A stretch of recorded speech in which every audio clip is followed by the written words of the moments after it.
And we're live. Welcome to the Lakers Outsiders podcast.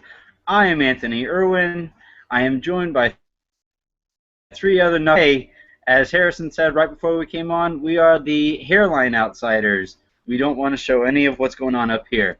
I am joined by Gary Kester, who's wearing some hideous baseball cap. I'm not even going to ask how you're doing.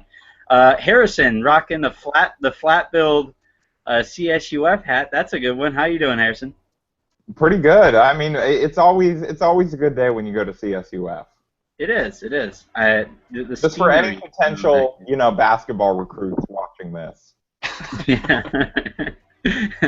Yeah. Some kid up in Fresno might be listening right now, and Anything's possible. Ryan's also wearing just another version of that same crap hat. Ryan writes for Arizona Desert Storm. He's stuck in an Arizona Desert Storm. How are you doing, Ryan? It's super. Nobody cares. You're wearing an ugly hat. It's whatever. It's super windy, and I'm gonna probably blow away any minute. He needs to gain speed. We haven't done an actual Lakers podcast. I haven't been on this podcast in forever, and the last show that took place was a all-time Lakers great draft, right? So, plenty to go over today, especially recently. Let's start with Metta World Peace is rejoining the Lakers on a 1-year. You'd have to think it's non-guaranteed contract, right, Gary?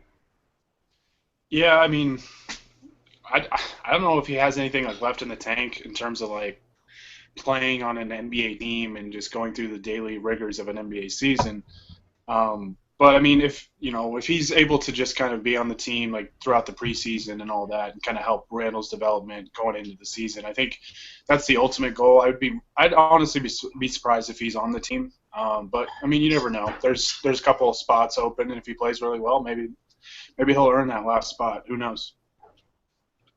Harrison, if you had the choice between a younger player like Frazier versus, taking that last roster spot versus Metta taking that last roster spot, which way would you lean?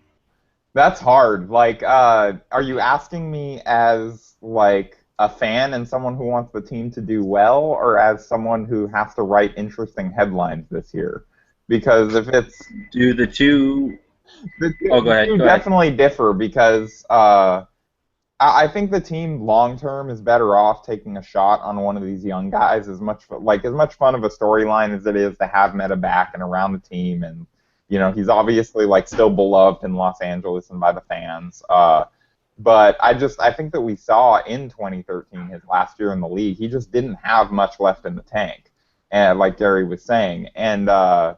But as someone who has to write headlines about the team, do I want a Nick Young world peace locker room? Yes, I absolutely would love that. But yesterday, I was just laughing, just typing world peace average, world peace returns, it's just, he's great, but. Yeah, I think if he were to be the reason that someone like Upshaw didn't make the team, I feel like that would end up being unfortunate. I don't know if it would ever come down to Upshaw. I think that the position battle there is with him and Sakura. But Ryan, we mentioned the long-term potential for taking a young guy over world peace. I see what you're talking about now, Harrison. But when you're talking about, if Metta does actually impact on Julius Randle's development, doesn't that aid the Lakers long term more than a fringe role player might? It does. It certainly helps, but I don't know. I'm at the mindset where it's I'd rather have a young player like Jonathan Holmes, have the roster spot instead of Metta, but. I mean, if everything they've said about him and Randall has been true, then obviously there is some benefit there. Yeah, it's tough. I honestly would it shock any of you if the Lakers just kept an open roster spot? It seems like that's what they've been more willing to do in recent years, right, Gary? Well, I think Mitch mentioned something about that, being an option, because well, with the way they've had injuries the last few years, it might not be the worst idea to have an open roster spot just in case you need to just pick up somebody really fast. But yeah, I mean it's definitely an option. I don't know who would be out there like to fill that spot later on if they needed to, but the way this team has been hurt, the past 2-3 years, wouldn't be the worst idea. Yeah, and I guess part of the issue with doing that too is that you do that in case there's a player another team would be willing to give up 2 players for, right? So you have that open roster spot to bring in the extra player. But I don't know of anybody that the Lakers have on their roster that they'd be willing to give up, or that they'd be willing to give up, that somebody would give up 2 players to actually trade and bring in. Harrison, another option is to have World Peace as an assistant coach of sorts, right? That's been kind of all over Twitter as an alternative here to that would opening obviously up. That would be my preference, but I think the main problem with that is that I think it was Tyrone Lue just became like the most highly paid assistant coach in NBA history at something like $1 million for Cleveland, and so that's not competitive with what World Peace would be making like at the veterans minimum. And so, do the Lakers want to potentially alienate the rest of their assistant coaching staff by making World Peace like this super highly paid assistant to get him to stick around? I don't know that for sure that's the only way to have him stick around. But if I'm him, and you're basically all you're going to be doing is training Julius Randle anyway, it's unlikely he's going to see a ton of floor time. I would probably want the job that pays me more to do that than the job that pays me less. So I can see why he would rather be on the roster than be an assistant coach. Well, that, and he was just playing overseas, so it's not like he was retired before this. He probably still wants to play basketball, and it's like, if you make him an assistant coach, obviously you can't do that. Yeah. Just been swept up by there he is. But no, it's an issue of leverage. I don't know if Metta World Peace has much say in which role he wants to be paid more in, and I don't know of any other NBA team who's going to give him a roster spot. No, but I get that, but I just think that people are he has to want to be an assistant coach. The Lakers can't just say we're signing you to a training camp deal, but we're assigning you to our assistant coaching staff. So there has to be desire there for him to do that. And so maybe that's there, but we just don't know. Right now it seems like he wants to be a player. Right. Anything else that you guys have to cover on Metta World Peace? This has to be the most time anybody's ever spent talking about Metta since he left the NBA. Yeah, probably. I mean, he hasn't been super relevant. He's been, but yeah, I wouldn't. Go ahead. I would say that's probably why he's so interested in coming back to the Lakers. Being Laker relevant is just a whole nother thing for these guys. Yeah. The next little bit of news was Phil being Phil. Harrison, do you have the exact quote in front of you? Or do any of you guys have the exact quote in front of you? I can pull it up really quick. This is us being super prepared for a show. Just the type of we're gonna edit this organization after, right? that. Oh no, wait, no, we aren't. I I don't think it's his last year. Jackson said Friday. Sounds like it may be his last year as a Laker. Yeah, that's peak Phil Jackson, right, Ryan? Yeah, we were talking before the show that it's just his way of poking fun at the Lakers, basically. I thought it was tampering, but I guess because he's not saying anything about Kobe going to the Knicks, it's technically not. Yeah, I thought the rules were pretty ironclad as far as you aren't allowed to comment on another team's player, period. Well, I say I don't think he's going to be a Laker next year, that implies that you think he's going to leave in free agency, and your team's probably interested. So.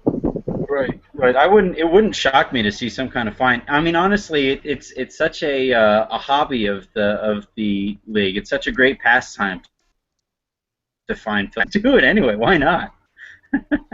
Gary, hey, you put it. No, actually, Adam Silver fined him last year for his D'Angelo Russell comments, right? I was going to say, is he looking to get his first fine from Adam Silver?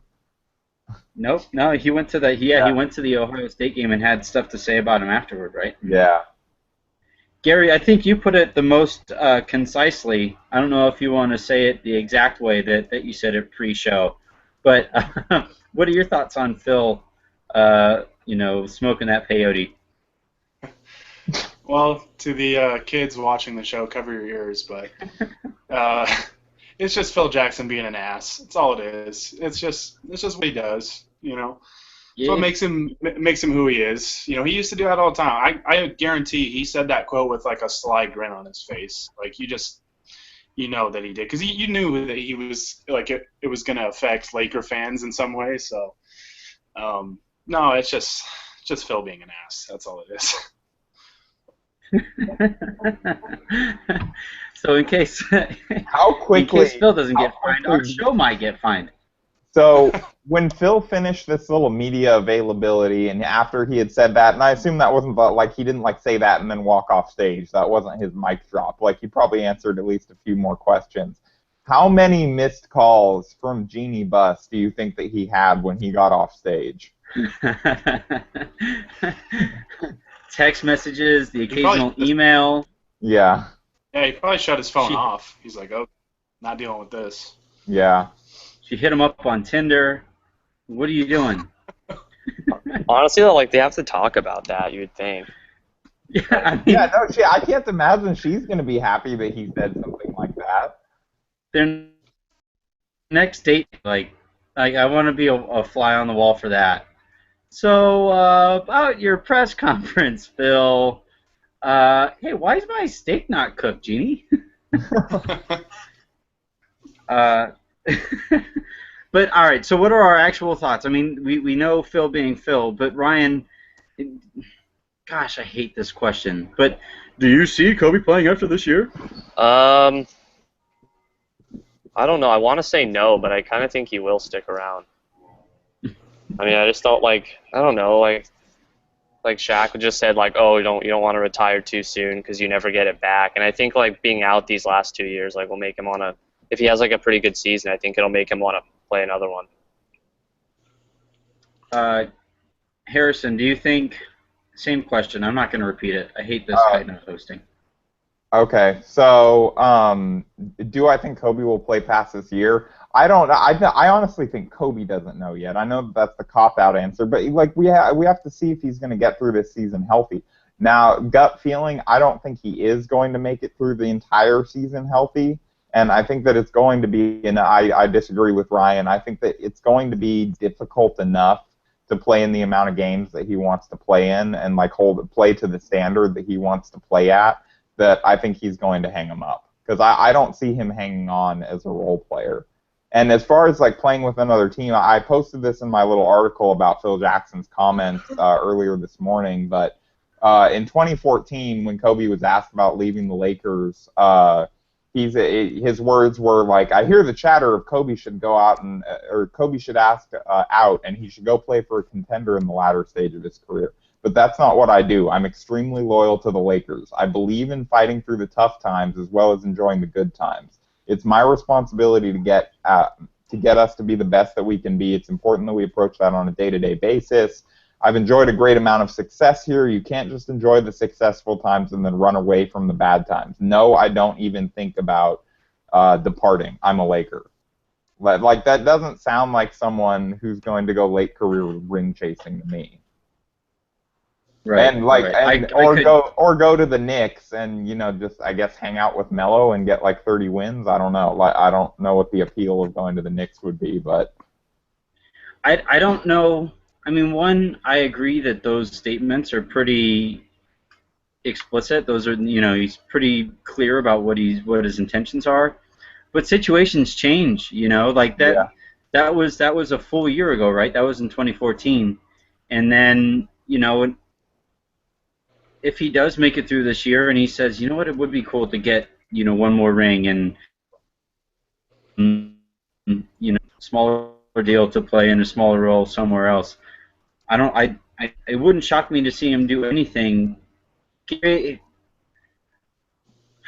not going to ask the same question a third time, but if you had, like, these NBA players, I think they're defined. Their self-definition is so built around being a basketball player. So you're being a potato.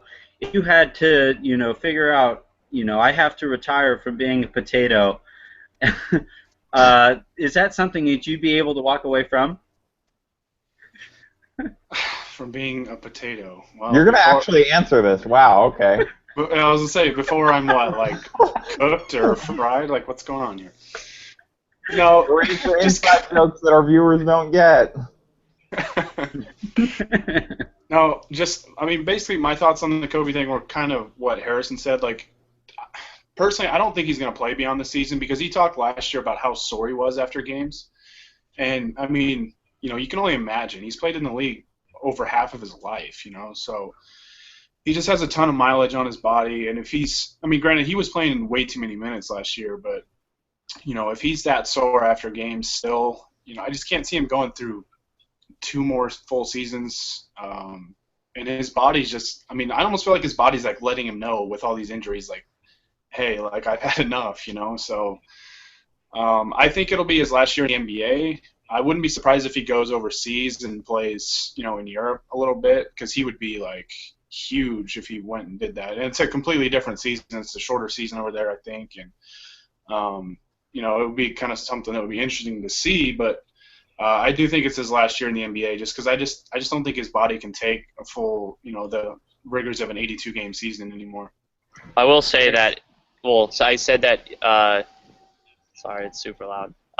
If he does play it another year, it won't be for another team. I'll give it a 0% chance that he'll play for someone other than the Lakers, just because at this point of his career, there's nothing to gain by doing that. Yeah. Same. It wouldn't shock me to see anything other than the thing that would absolutely shock me is like what you're saying, Ryan. It's the age-old question, right? Kobe or not Kobe, an NBA player. It's just you just never know these things. That was horrible. Moving on. I heard Mark Jackson use that one, so yeah. No. Yeah, Anthony, you just have to retire right now. If you just said something that Mark Jackson said, hang up, just get out. It's time to hang him up. I'm out. I'll see you guys later. Last little bit here. They have training camp coming up. I believe they have media day on Monday, and then they probably head out for Hawaii probably shortly thereafter. What training camp battle are you most interested in? We'll start with you, Ryan. Upshaw versus Sacre. At this point, it's like I've written about it a few times. Like, Sacre is like the guy you know what you're gonna get. Like, you're gonna get a guy that can hit a mid-range jumper and not be horrible on defense. But it's like Upshaw could be like an elite rim protector, and you take a chance on a guy like that rather than keeping Sacre around. It feels like Sacre is that high school sweetheart that you're with, and you're secure with her, and then along comes Robert Upshaw, and she's this foreign model that you can't believe you have a shot at, and you don't quite know which way you're gonna lean between the two. Might be a terrible analogy. Anthony, is this like a personal dilemma? Because you married your high school sweetheart, didn't you? It's this is a personal history. We're getting some breaking. I really hope she's not listening to this. She's in the room right now. So you're saying you stuck with your Sacre instead of pursuing Upshaw? Right. I might have to get out of here. I just spit coffee all over my floor. You made it sound so terrible. You stayed with your Sacre. Oh man, that was awesome, Ryan. See, Anthony, you should have retired after that last one. Analogy. That should have been it. You set yourself up for it, so. As I was giving the analogy, I was like, shit, nobody connect the lines, nobody connect the dots, nobody. Oh, Ryan did it. Harrison, return us to normalcy. Which training camp battle are you most interested in? Byron Scott versus the Lakers analytics department. No, that was a line from that was a line from Network's like little feud, best feud of the summer piece yesterday. Honestly, I mean, this is boring, but I think I kind of agree with Ryan. I think the Upshaw versus Sacre is kind of, or Upshaw just making the roster is, I think, the one that kind of everybody's most looking at. I think that's like if he can make it and be anything, I think that's kind of the biggest storyline, and the potentially the most impactful one. Yeah, yeah. Gary, are you looking at the same thing? Yeah, in terms of like the battles, I would say that that's probably the one that jumps out. Personally, I'm kind of interested to see if Huertas makes the team. Woj tweeted out today that he's been impressive so far in like their scrimmages and stuff. So I'd like to see him make the team just because I'd like Russell to have a guy like that to learn from, a guy that's been around the game for a long time, even though he hasn't played in the NBA. He's been overseas for a long time and just He's a competed veteran. against NBA talent. He's Yeah, played yeah, against NBA talent. yeah, definitely. So I think having a guy like that would be really, really big for Russell's development and Clarkson's development too. Just kind of an older veteran type player that they can learn from. And I guess it's not really a battle per se, but I guess another interesting one is, Gary, you brought up Russell. I think, does he do enough to, like, make it, like, there's no doubt, like, Byron has to start him? Like, he can't bring him off the bench. Because I think that a lot of people are assuming just he's going to start, but I don't think that that's necessarily a given. I think that if he struggles like he did in Summer League, I don't think that he will start and go out there and take his lumps. And I mean, maybe he shouldn't. Like if it's like it was in Summer League, maybe he should get a chance to come off the bench for a little bit and go against backups. I still feel like he should probably be starting, and that like some of his play in Summer League was an aberration brought on by playing with guys that had never played together in a system they had never played in. But I think it will be interesting to see if he plays well enough, like in training camp and in the preseason, to just kind of not give Byron any other option other than start him and Clarkson in the backcourt. I was gonna say, I have an Go ahead, oh no, you continue. I'll follow up. Okay, I was just gonna say it's kind of the same way with Julius Randle too. A lot of us kind of want him to start, but we haven't really seen him, in NBA action yet. He played 14 minutes in that first game, so it's the preseason's gonna be big for him and Russell to kind of try and perform and show what they can do, because Byron is kind of a proponent of bringing the rookies along slowly. He kind of did that with Clarkson last year and it worked. So he'd probably be inclined to do it again if push comes to shove. But the preseason's going to be big for those two guys because they're both kind of in similar situations. Ryan, go ahead. No, what I was going to say is on a scale of 1 to 5, how terrified are you that Byron starts a lineup of Clarkson, Kobe, Metta, Brandon Bass, and Roy Hibbert? Oh, that hurt my stomach. I felt that in here. Like I could easily see that happening, which is so sad. Or I could see him finishing games with that lineup. Yeah, I think that's way more likely than them starting. I think that he'll use the "I just needed a veteran presence" in there at the end line. Yeah, they don't know what it means to be a Laker yet to finish games. I will say this. I don't know when I wrote it, but I compared, the rookie and the young players to our NFL quarterbacks nowadays, and how the trend has gone. Feels like since Peyton Manning, how the trend has gone completely in the direction of as soon as you draft a quarterback, it's only a matter of time until they're starting their rookie year, and I think that's a harmful trend to this crop of quarterbacks.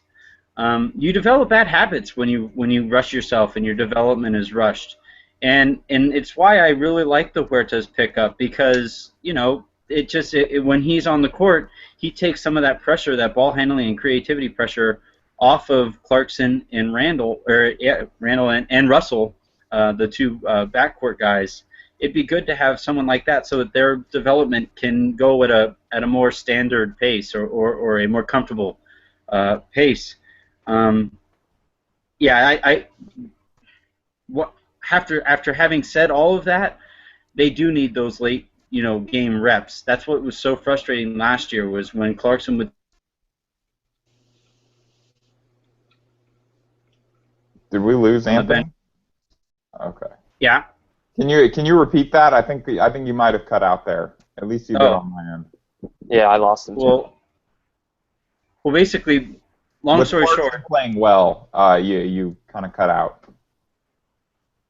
Right. Well, basically, those late game stretches or those late game reps are important, and Clarkson didn't get those at times last year, and that was the most frustrating aspect of Byron's coaching last year. And yeah, if that continues this year, that's something that the front office has to legitimately worry about and consider sitting Byron down at some point. I could totally see, some kind of conversation taking place between the front office and Byron in that sense. Your thoughts on that? Well, Mitch yesterday even started, I wouldn't say publicly pressuring him, but he did mention that maybe sometimes Byron would just I don't have the exact quote here, but maybe sometimes Byron will just leave the younger guys in there at the end of games this year, just so that they can take their lumps and they can learn in those situations and things like that. So that kind of talks. I mean, they've already started.